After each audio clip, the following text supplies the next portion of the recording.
Hey guys, welcome back to another YouTube video, and today I'm doing the same drawing but the fourth year. Now I don't know if you've seen some people, they draw the same drawing or the same character every year and just kind of monitor how they improve, how their style improves, how their skills improve, all that.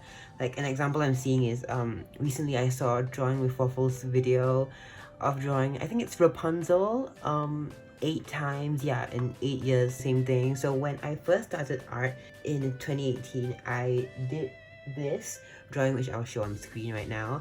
And this drawing, as you can see, I yearly critique character 2018, and this is my first ever drawing of this character. I did not name this character. I didn't know who she was, what's her personality, what world does she live in, but I just drew a head and just a character.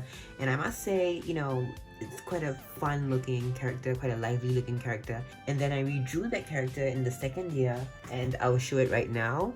So this is my drawing in the second year. And then the third year I drew again. And I actually wanted to say that for the third year, this face that I did on the top left hand side of the paper is actually really nice, and probably even nicer than what I can do now. It's just really amazing, and I love her expression. I cannot capture the same likeness. She just has this kind of like motherly love kind of feel to her, which I really love, and that's the kind of feeling I want to portray. And as you can see, for the fourth year, which is this year, I planned out her outfit and just drew a 3/4 view of her, and I did give her a name. So her official name, for now at least, is Jocelyn Taylor, and I was thinking Jocelyn was just I just came up with it, but why Taylor was because I wanted it to kind of rhyme with tail. So I thought, oh, Taylor, like people who make clothes, kind of Taylor. But then I thought, ooh, what if I just named her Taylor, like Taylor, Taylor. Yeah, so that's just where her name comes from. It's a bit weird because I feel like Taylor sometimes is more of a first name than a last name, but it's fine. I'm sure some people have their last name as Taylor. So now on to the illustration of her.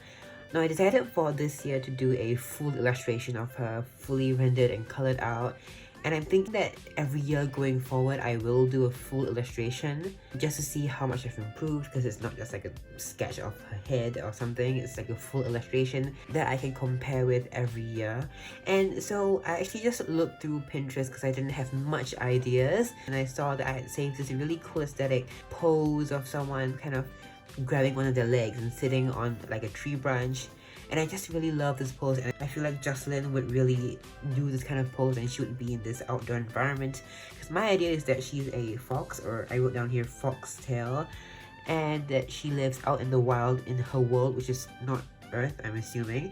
She kind of roams freely in this grassland, and she kind of lives in a small village, but she loves going outdoors. She's very extroverted, and there's just basically like a lot of people who are foxes and maybe sheeps, other animals like that in that world, but they're kind of like human versions of those creatures.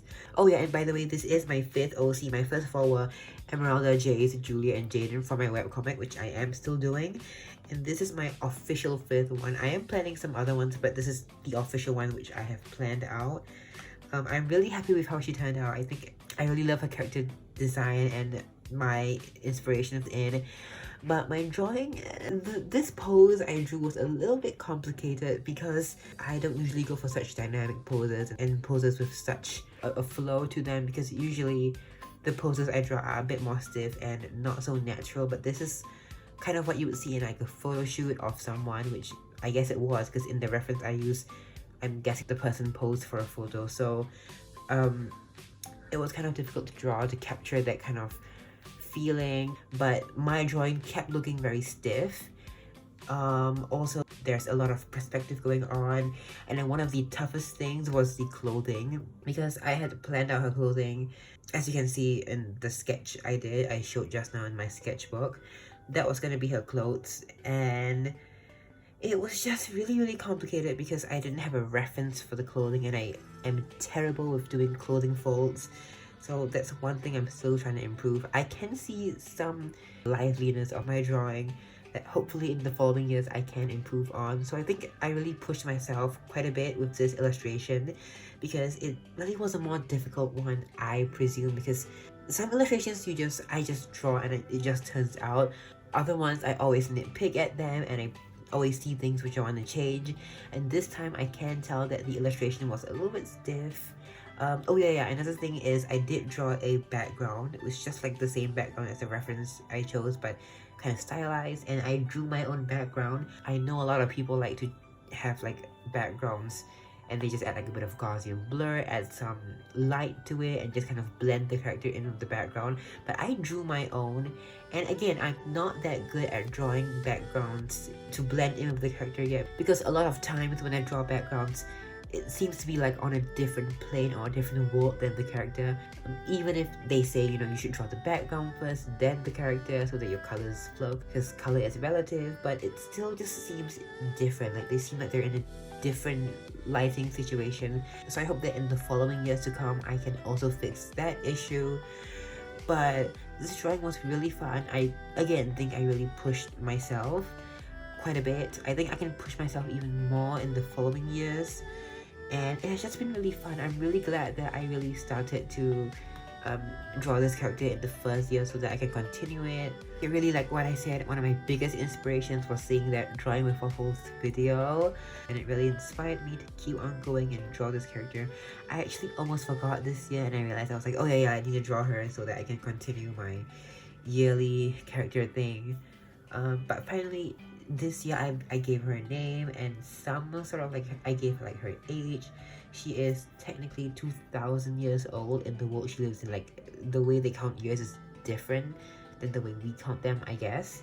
And in her world, I wrote here, there are foxes, there are squirrels, in parentheses, mermaids, because I don't know if I want mermaids to be in that world or another world.